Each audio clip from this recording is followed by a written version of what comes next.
I could be, I just wish I had seen. I feel this pain, you already know. Turn that to gains, let my money show. I've got these things that I can't let go. Watch me turn this life into something that you can never own. I feel this pain, you already know.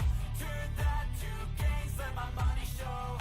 I've got these things that I can't let go. Watch me turn this life into something that you can never own. So fight and die for the things you know you love. Do what you think is right and see life do what you want. So fight and die for the things you know you love. Do what you think is right and see life do what you want.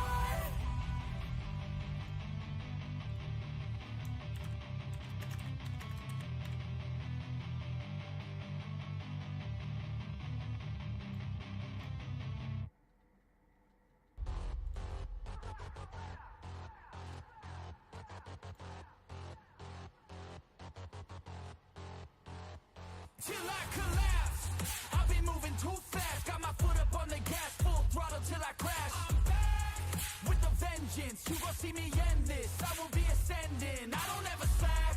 I got my eyes on a prize. What I see for my life, I don't float, no I fly. Do or die. Cause you gotta do or die. There ain't no compromise. Get ready for a fight. Do you wanna see what you're made of? What if there was no one to save us? Would you leave it all on the pavement? Would you dive the ground with some straight blood? I just wanna find all my limits. I'ma put everything in it. I'm in this life to win it. And this is just the beginning. Do you want it bad? Do you want it bad? Do you want it bad? I'll fight till I collapse.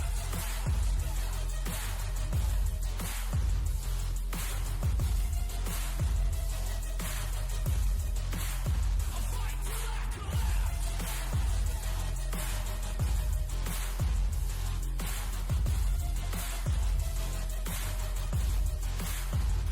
Till I collapse. My energy is unmatched. I don't get tired, no I don't get gas.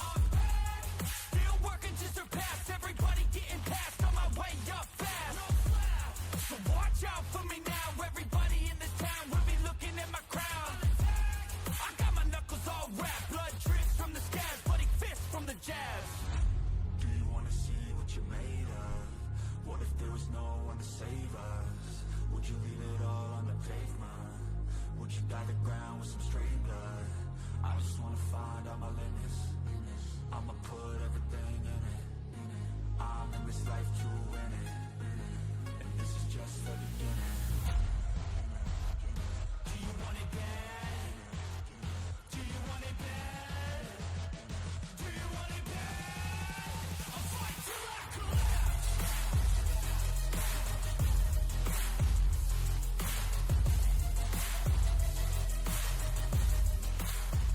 All right. Happy Monday, everyone. I hope everyone's having a good start to the week. Cal, how are you, good sir? Not too bad. We had another chaotic week in ABL. So looks like we have pretty much a two-man race, which leaves the rest of us for scraps. So honestly, I think it's going to be one of the more fun, dynamic years. We're throwing out just a off the rip hot take. It's so far has been a roller coaster. We got there's a lot of calamity going on. Yeah, very, very much so. And I don't know. I'm assuming it's probably nothing on your end necessarily, but your video is grainy as heck. But now it's getting slowly better. So I don't know if you got something running in the background, but I was just noticing. It's grainy? Now it's actually a lot better. So I don't know what happened between 20 seconds ago and now, but you look. I will always blame it on my Boondock Wi-Fi. Hey, you look great now though. You're perfect. Phenomenal. You're perfect. So, all right. Well, we got a week 5 rundown, which is kind of wild to say. But yeah, we'll kind of get into some power ranking stuff. Shockingly, Dylan added another new feature that we're going to talk about on the app, the website, our future 401k. I don't know what exactly it's going to turn into at some point, but we'll talk about that. look at next week, and then obviously we're going to end with a tier list. Spicy one to start off the year. So I'm very excited for it. Very excited this time around. Me as well. All right, so we'll move over to just the power rankings standings kind of rundown first for the week. No surprise, really, just kind of an overview. Nationals and Phillies still sitting in the top spot. I don't exactly know like thresholds for the power number specifically, but like the Nationals almost getting to 200 as a power ranking is insane. Like, to me, I guess I don't know if that's true or not. I don't know if it's possible to like put like previous year's data in and like plug it in, see what previous dominant teams have been listed at. That would be interesting. That would be a neat, just a historical look to see how good is this team compared to previous years. Like, is it like rivaling the Royals or the Pirates year over year? I'd be very curious to see that. That's actually a really interesting point. I don't know how much work that would take, but very, very, very interesting. But just obviously, already pushing 200 power ranking is nuts. So, but yeah, in terms of some actual takes, first thing I wanted to point out, the Cubs sit in top 5, and I don't know. I would have to ask Frank. I'm sure he probably knows off the top of his head, but I don't remember a time of Frank being in the top 5. No. I'm sure maybe there was one time, I don't know, maybe year 1, year 2 where he was competing at a high level. We all know Frank loves to, try and compete, go all in kind of every year as much as he can. And so to see his team in the top 5, which again, he's got 10 wins, right? So it's not like he's a bad team and shouldn't be there. But it's just kind of really interesting to me that it goes, 14 wins, 12 wins, 13 wins, and then 5th is 10, which again, the next closest is 10 wins, but the other 2 10-win teams, the White Sox and Pirates, are sitting at 8 and 9, which that's just very interesting to me, right? Very different than what we've seen in other years. So that was kind of the first thing that I noticed on the power rankings. Yeah, definitely good to see a new face. I feel like the NL Central is such a dogfight every year. They just hope to be in the top 5 in that division. So to be in the top 5 overall is pretty solid. Yep. But yeah, that was definitely something that stuck out to me as well. But I had to give myself some flowers after a 340-point week out of nowhere, after being in the absolute slums of slums with 180 points last week. Yep. I was very happy to move up 7 spots. So crazy, I was scrolling and I was like, wait a minute, I shouldn't be up that high. I got jump scared. I jump scared myself. That's crazy. I was like, what are you doing high, man? So like, you should be back down in the mid-20s. What the heck's going on? So yeah, that was one that stuck out to me. That's awesome. No, I love it. Obviously, you are performing much better than I am right now. I am throwing absolute scrubs out every single week, which is just insane. Valente, I don't even know how to say his last name. I think it's Beloso. Got called up last week, surprise start, and then they're keeping him in the rotation for another start this week. We have him in ACL. There you go. Best news ever. So you're as awesome. Excited as I am about it. Yeah, I might get 4 starts this week. It's great. My second one that I thought was really interesting, Seattle and San Francisco, 2 teams that we've talked about before, seemed like should be halfway decent teams, but maybe have been underperforming at times.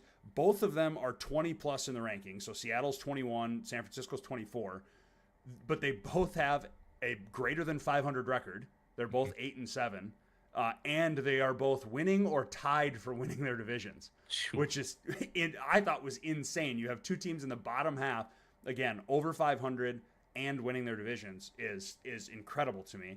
Again, a lot going into that where maybe there's a little bit of luck involved in some of their wins, right? Not necessarily performing at a super high level, so that could be a part of it as well.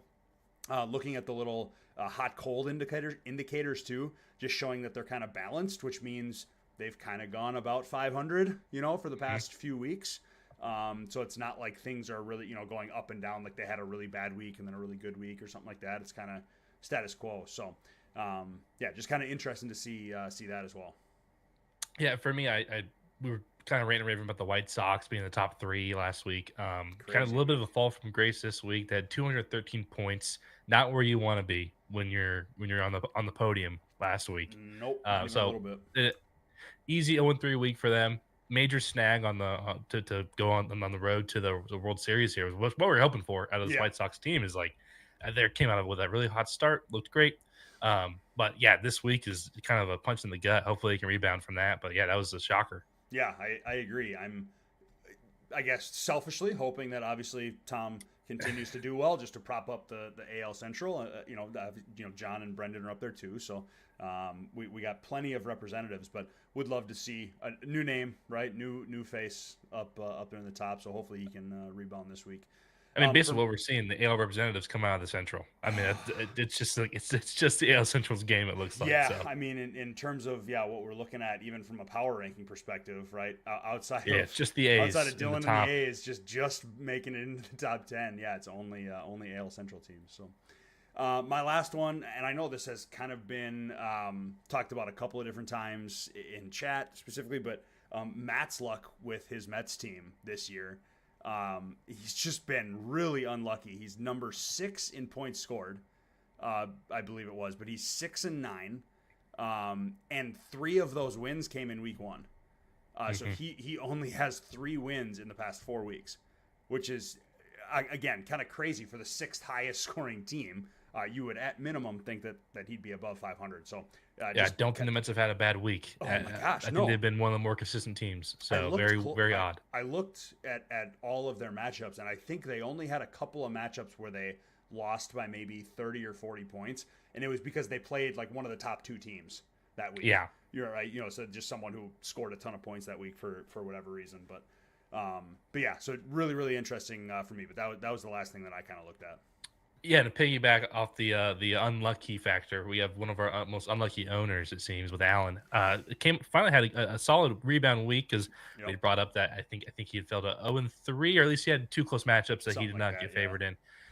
Still, he was 4 points away from a 3-0 week, which is also like, man, how does he keep doing it? But 318 points on the week, huge rebound. So it was nice to see like someone in the West performing. So that was.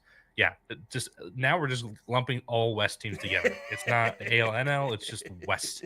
So it's good to see the West, right? Yes, it's good to see some good come out of the West. Yeah, you're not wrong. And I mean, not to mention, he's only got 4 wins, but he's sitting at number 20 in the power ranking. So he's almost in that second tier while sitting at 4-11. Like that's not as bad as the same standings are looking. Maybe you can scrape in that division. You can claw your way up week after week if you keep doing some 2-1s. But correct.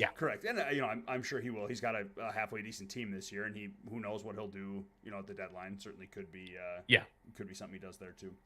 All right, so I wanted to check out this new page that Dylan put up, which is awesome. So this is an MVP race tracker, and this is an ABL MVP race tracker, not a real life MVP race tracker, although there's probably some crossover, I'm sure, in some capacity. But essentially, how he described it was it analyzes player performance, value, and impact on the league just in general. So he said they're evaluated based on their performance, so the amount of points they've scored, their positional value, and then their overall team value. And he took into account like contract, both length of contract and amount of contract, I believe, as well. So yeah, and he kind of explains the components here, but so this will be kind of cool to check in on. Again, the position and value won't change, right? Like those values are going to stay the same. So really, it's going to come down to the fantasy points piece. Good old Garrett at the top. I know Dylan, I think, revealed this earlier, like this week or something, but sitting at the top again, not surprising. I don't think to anyone in any way, shape, or form. But playing well. PCA sitting here in second, I actually thought was awesome. I think it's cool to see him kind of coming into his own. One of my players and students at Concordia is a huge Cubs fan, and him and I were talking this past weekend about how excited he is about the Cubs this year. They're finally like playing well, and how excited he is to watch PCA, which I think is cool. And then Wood being number 3. I think that actually changed because I don't think Wood was 3rd when I looked earlier today. So maybe he scored some points tonight or something. I can't remember exactly what it was, but which is so obviously really cool. Kind of got a top 3 there, and then you can come down here and look at kind of where the points are being scored, right, in terms of fantasy points, et cetera, et cetera. Performance breakdown obviously talks all about that, which is just crazy to me. Absolutely. Gives different values to different positions. Jesus, I didn't even see this. He has a player attribute comparison where you can add players in and compare their essentially where they're getting graded, so their value, their position, and their fantasy points. I mean, the value analysis, love that. Performance versus cost analysis for the top 50. That's unbelievable, man. What are we doing? That's awesome. You could freaking hover over each bubble and see who's who. Oh my god, Jeez. it's just Dylan, you're nuts, brother. I don't know how much you get paid, but it should probably be more. Yeah. That's nuts. But anyway, yeah. So a lot of cool stuff people can check out kind of during the week, which is great. So yeah, obviously go ahead and take a look at that if you want to. Anything else on the power ranking side before we move on to transactions? No, but it's good to see like Judge down at like 9. So or really cracking the top 10. That one kind of shocked me just to see like the fact that he's been so dominant. He's able to overcome the $61 not keepable contract to Yeah. be that high because it looks very heavily weighted towards youth. But yeah, I just that one definitely stuck out. Is that like how many points would Judge have to get to be the most valuable player in ABL despite the $61 that seems to be hurting him the most? I'm very curious on to that part of it. Yeah. Because it is a bit of a hindrance to a team versus if I can have if I can have someone who's doing just as well with a Pete Crow Armstrong at $6, why would I pay Judge at 61? 100%. So it is. I do like that dynamic of it a little bit, which Adam might not. I might because he's the Judge biggest fan, so I might get some flack for that. But no, I thought that is perfectly weighted. I think that's awesome. Well, yeah, I think it looks really, really cool. Obviously, something we'll kind of track every single week. I think it'll be pretty cool to see. Yeah. All right, let's move over to transactions. I didn't have anything of note. I don't know if you did either. It doesn't look like you necessarily put anything in there. So the first thing I wanted to throw out, I thought it'd be cool to kind of talk about maybe some dump stuff in a sense. And I kind of put down who I thought maybe would be some buyers and some sellers. Again, we're less than a month away now, which is crazy. But before we kind of talk about that, I wanted to get your opinion because I know you and I haven't necessarily talked about this together in any way, even like Discord or on here. But what are your thoughts about early dump procs in terms of like, do you think there's value to make them early to let people know that you're going to be dumping? Does it help to maybe wait until closer to the date? I don't know. I mean, obviously there's a pro of maybe having conversations, right? Yeah. But I mean, what are your thoughts on that? Some teams benefit from it more than others. Like to be honest, Joe putting out a proclamation for what he did it for was surprising. Just in the sense that it just wasn't a team that you thought would be so quick on the trigger, and then just sell it all. So a team like that, it keeps it back in the mind. Okay, I can count on these players come June 1st. Whereas not surprising if like say the Diamondbacks were to dump, if they put out their proclamation, or if you were to dump, it wouldn't be as like shocking. Like you've already kind of got that. If your team is competing, you've already kind of looked through the board and seen who's available. Yeah. So I think for those middle tier teams that are on the cusp of like, okay, I got to make a decision here, I think that's helpful because you can at least get those guys out there immediately and see what the market looks like. Now I don't know. I'd say I benefited from last year having, I guess, a little bit. I don't know when I proclaimed, but at least my deals were done later than other dumps were. Like I kind of waited for the market to settle. So maybe proclaiming is not as much of a factor as is when those deals get to be done anyways. Like when they hit submit is when it counts. So don't know how much of a factor to have on negotiating.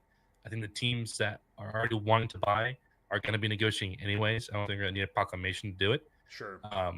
But I think a team like the Dodgers, where you just don't know where he's at, that was helpful, I think, for plenty of buyers. And we've kind of talked about this before. It's certainly been talked about in the Discord a bunch. But do you like what role does the concept of, well, everyone should just declare a dump proclamation because then you cover your bases, right? In terms of any trade you want to make, you can make, right? Does that play into this, right? Like, is there any negative? I think it's 100% fair to do that. Every single team. Why would you not? I mean, just to clear yourself of any potential wrongdoing. Because and like there's no reason not to do it. I can 100% agree. And so to me, then it begs the question: well, what's the point? Should we just have the date and like we don't even do we even need to make the proc at this point and just know that everyone's dumping every year all the time? We just can't do it until June 1st, right? I think that's the ultimate spirit of the rule, right? It's like we want people to compete for a certain period of time, and then after that, anything goes, right? And so I think just but having then on that top of population that, out there matters. I think the also the spirit originally before this, like Yep. everyone needs to compete, was okay. But when you stop competing, you have to get the best possible Yes. value for your team. Yes. So that was combined into that. So I guess if we're all dumping and there's no proclamation, Paul Skeens gets traded in the dark of night. They're like, "What the heck? I didn't know Paul was available." Yeah. So yeah, I That's mean, true. there's other examples of that, but it is one of the ones that happened. They're like, dude, what the heck? I didn't know. No one told me. It's like, well, everyone's available at every time. I mean, everyone's available. It's Yeah. ABL. I mean, Yeah. there's no way Yeah, we can I make a think deal happen. that's the point too, right? I think that we would probably end up making at the end of the day is everyone is in this league for a reason, and Mhm. you don't need someone to put out a dumb proclamation to know that people are available, right? Yeah. I don't think I've ever run into a conversation with any owner where I've come into it being like, "Hey, I'm interested in X player," and they said, "Absolutely not. Wouldn't trade him for anything." Right? Sure. I really don't think I've ever had a conversation like that. Maybe there have been, some at some times, but like I look at a guy like Skeens, right? In my mind, he would have been one of, if not the most untradeable asset coming into this year, and look what happened, right? Yep. So yeah, it's just interesting conversation I think to bring up. But I thought it was just something maybe we hit on since a couple people had put out some dump procs in ACL too. That's happening already, obviously, because that's coming up in a couple weeks. So, but anyway, so for me, I listed some buyers and sellers, and so I'm curious. I wanted to get your, I guess, opinion on whether or not you think they will be buyers. So I'll just kind of list the teams and then give you my rationale, and then you can give your insight on it. Sure. For me, some buyers, I think very obvious ones to start: the Nats and Phillies, right? Both of those teams are going to be fighting not only for a division but for a World Series for sure. So it'll be very interesting to see what moves they want to make, right? Kind of what route they go. The Nationals, I think it's interesting because they've had a lot of picks. They've had a lot of young guys come up now. So their whole roster, a lot of what they have is youth. And so are they going to be more willing to trade that because they have more, or are they going to be less willing because they can just, even if they maybe don't do it this year, they're still going to be able to do it for the next 5 years, right? So I think that's interesting. The Cubs, as I mentioned before, top 5 power rankings. They're now pushing the NL Central. That's obviously a really close race that we've been watching. So they were one team, and then the A's as well. Obviously, Dylan being new to the league and having a chance to win a division in a weaker division. So not obviously no offense, but in a weaker division potentially. I could see him as someone potentially who, if his team continues to at least be okay, right? I could see him as maybe possibly making a move. So what are your thoughts on that? I agree with all of them. There's one more I'd add to the mix, though. One big one would be the Royals. I think the Royals would be a huge buyer. They're number 2 in the handbook, so I mean they have the pieces to give up. Sure. And this is also a team that I believe acquired. Were they the ones that acquired Otani last year, and then they of course dealt him later on, or I think yeah, Judge. I think he got Otani last year and then dealt him this year. I mean, this guy's a psycho. He had no reason to do that last year. He absolutely, when he actually has a shot to win the entire league itself, like he absolutely go all in. Yeah. I mean, you have a decent path to win the AL, and then after that, it's who knows. Yep. Even then, you at least get the AL money, even if you get vanquished Yeah. by the Phillies or Nationals. Yeah. You get that AL money. So why not make the push? You have the farm to do it, and I think Brendan's usually got a top 10 farm anyways. He can replenish. It's not going to be much of a problem for me if he does get rid of everybody. Yep. But yeah, I think that would be he's a prime candidate. But no, I agree with all your teams, Nats, Phillies, juggernauts. They are in the position to it's an arms race for the top. Yep. Cubs are in a spot where they kind of gotta make a push or something because everyone above them is pretty well equipped for this battle here. So, and then the A's are just right there. I mean, it's not like they have a division ahead of them. They probably get the division title. Then when they get there, they got to compete. You can't just be a first round knockout division winner. That's not fun. So yeah, absolutely. See all those teams being buyers. Well, and we know Seattle's probably selling, right? Josh has already said pretty much since day one he's going to sell. I don't really see Houston doing much, probably. I mean, just I guess from my point of view, I don't know that they would. And then I don't know. I mean, I guess if you keep having 300+ point weeks, maybe you'll do something. But you obviously gotta wait and see there.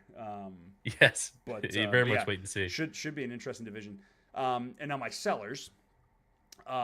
Speaking of you, I put you and I, and this was Get me off. Get my name off of that list right now. Say, I'm this back was in. a little. I was a little quick to put that on there because as I was typing this out today, thinking about what I wanted to talk about it, I was just like, oh, I'll just throw both of us on there because obviously we're both obviously Cal's gonna dump. He's not gonna dump. And then like, and then I looked, every year. And then I looked, and now we're talking about it. And I'm like, well, I probably shouldn't have put him on there. So I'm just gonna talk about myself, and mainly because I've dealt with a lot of issues this year, which certainly has hampered the performance. But even if I had Kirby and all this kind of stuff, I don't know that I would be that much better. Maybe a win or two more. And I'm at the spot where my farm is decent, but I don't have just some guys that I can keep really every year and decent players, right? Like I got plenty of shitty players, but I need some decent players that I can just keep at decent prices for at least a couple of years. Role players. 100%. And that's really what I'm going to be trying to look for. If I have to sell off a spec or two, maybe I will to get a younger long-term kind of guy. But yeah, for the most part, I'll be looking to just fill out a spot so I don't go into the auction with frickin' $210 next year. That's really going to be the point. My next one, the Orioles. We've talked about Steve a lot this year and just how it's so weird to see him being as low as he is and his team not performing at a high level that we're used to. I could see him, even though in the AL East it's not a great division, right? He's only 2 games back of Tampa right now. You got to assume Gary's probably going to try to make moves to compete still this year, just because he always does. Both Garys actually in that division potentially could, even though Gary's Yankees doesn't always do a ton. And then Kevin, I have to imagine in some way, shape, or form, might try to add a piece just to help him win the division in some way, whether it's him or Gary Yankees. So I could see the Orioles really selling there just because he doesn't have a lot to stand on right now. And then the last one, going to the NL East, simply because of the division they're in. The Braves, Marlins, and Mets are probably not catching the Nationals and Phillies this year. It's going to be tough for them probably to make the playoffs in general. So I could see all 3 of those teams potentially selling in some capacity, even though, again, the Mets are scoring at a high rate. If they don't make the playoffs, it doesn't really matter. So what are your thoughts on those? Yeah. No, I like them. The only one I might want to flip is the Orioles. I think because that division is so manageable, and it's Steve, and he has a phenomenal farm. Sure. I can see him being an opportunist. Sure. And he also has 3 pitchers coming back because Yuri's coming back. Kershaw's already rehabbing. Yep. Luis Garcia, I don't know. Probably late May, at least when he starts actually getting back. I don't know. Rehab might be in June. Yeah. Comes back July. At least you get another pitcher. So getting 3 starters on that team would be huge. True. That is true. So yeah, it's a good point. But then it's Steve. He has the farm to do it, to get those pieces he needs just to make that push. And then he, again, like Brendan, he can absolutely replenish it, no problem. And in fact, it'd be like a fun thing for him to do, just to sell all of his prospects so he can go get more. It's like awesome thing. Yeah. It's like I have an excuse now. So I think all of them. I definitely agree with the NL East. Just sell now. Just put out the proclamations now. It's not fun. Would not want to be in that division. Sounds torturous. But yeah, I think that's the only one I might change is the Orioles. I would like to see them be buyers. I think that he could pull it off. Interesting. Okay. Yeah, I mean, fair points. Certainly fair points. Okay. Anything else on that front? No, that's about we got all about as dumpy we could do. We all dumped out. Sounds good to me. Let's take a look at next week's schedule. Let's pull up head to head here. All right, so week 6. All right, so my first matchup was I actually wanted to look at Milwaukee and Zach, mainly because we talked about how the NL Central, especially with Frank up and coming now. We mentioned the other 2, Pirates and Cardinals, obviously in the top 10. Brewers, I think, were just outside of the top 10. Zach has a really good opportunity to potentially catch up this week. He has the aforementioned Baltimore Orioles the Minnesota Twins, and then the Miami Marlins as well. So certainly 3 winnable games for him. So it'd be interesting to see, if he can get that 3-0 week, maybe push himself back up into the top 10. It definitely changes the dynamic of that division a little bit if he gets that 3-0. So yeah, that'd be a fun one to watch. Next, I had San Diego and San Francisco. Speaking of kind of the NL West, Joe declared his dump again. Who kind of knows what that's going to be like, but really it probably comes down to the Padres and Giants then, if either of them decide to buy in any capacity. So just looking at their schedules, San Diego plays Arizona, Angels, and Detroit. So very winnable. Detroit's a hard one. Yeah, potential 2-1 week again if he can beat you. And then the Giants got the White Sox again, tough, and then Toronto and Cleveland. So 2 more winnable games there for Rourke potentially as well. So potential 2-1 week there. So keeping it close, but again, obviously a good divisional matchups to watch.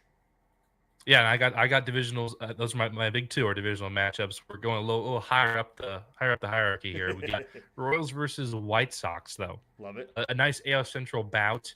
Honestly, the White Sox after this last rough week, it would be nice just to gain on that division, kind of close that gap a little bit, gain that division lead back. So I'm pulling for him. We'll see what he can do there because I don't want to see him slide so quickly. So I think he should be able to rebound well.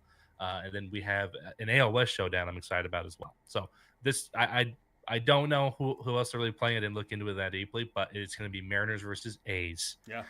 And they're both 8-7 right now. It's not 3-game gap like it is in the Central. Yep. So both 8-7 teams. Let's see who can come out on top on this one. It's gonna be a fun one. I think they're 2 evenly matched teams.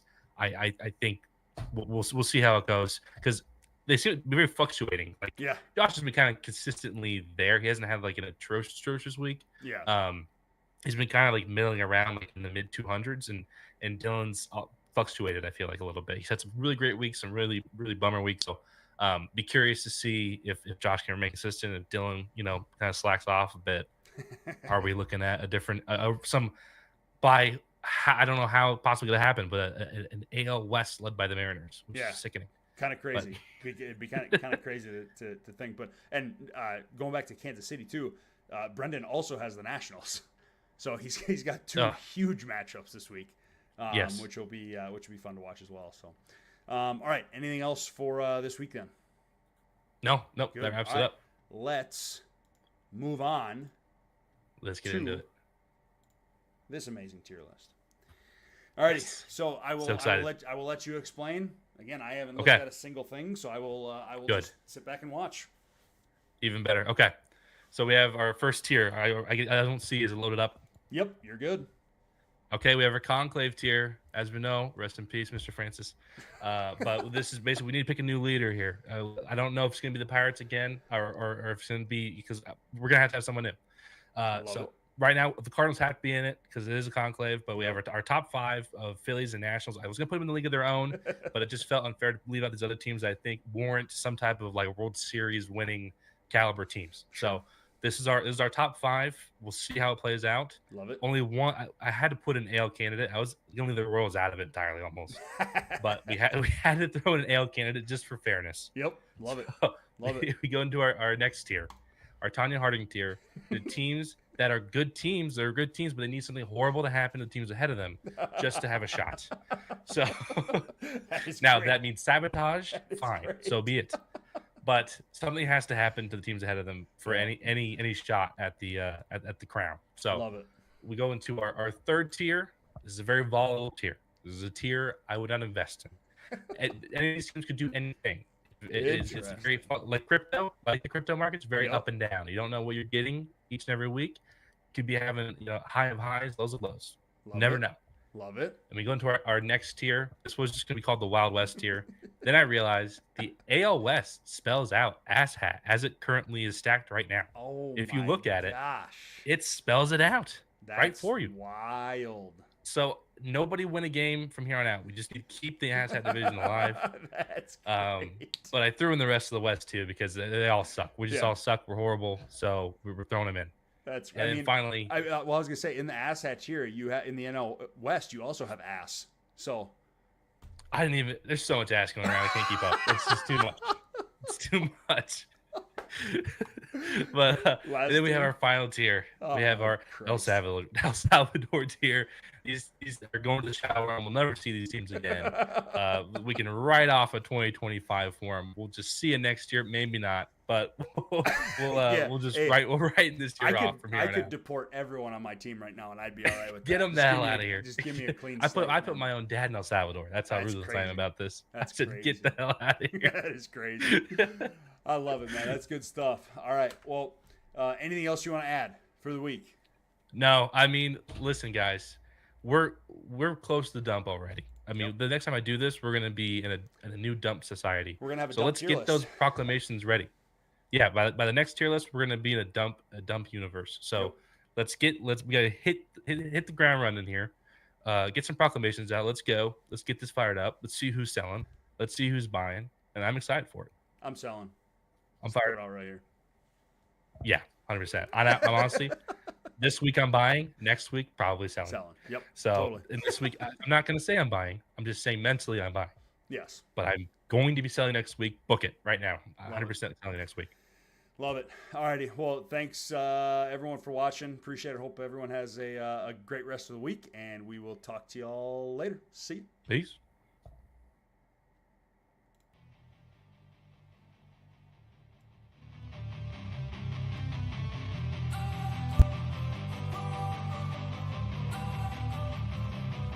Don't wanna sleep in, cause I got something to prove. I gotta take what I hate and finally make a move. I think of you and all the shit you don't do. Well, I'ma make hella sure that I don't become you. I have no regrets, yeah, I'll tie up my chest.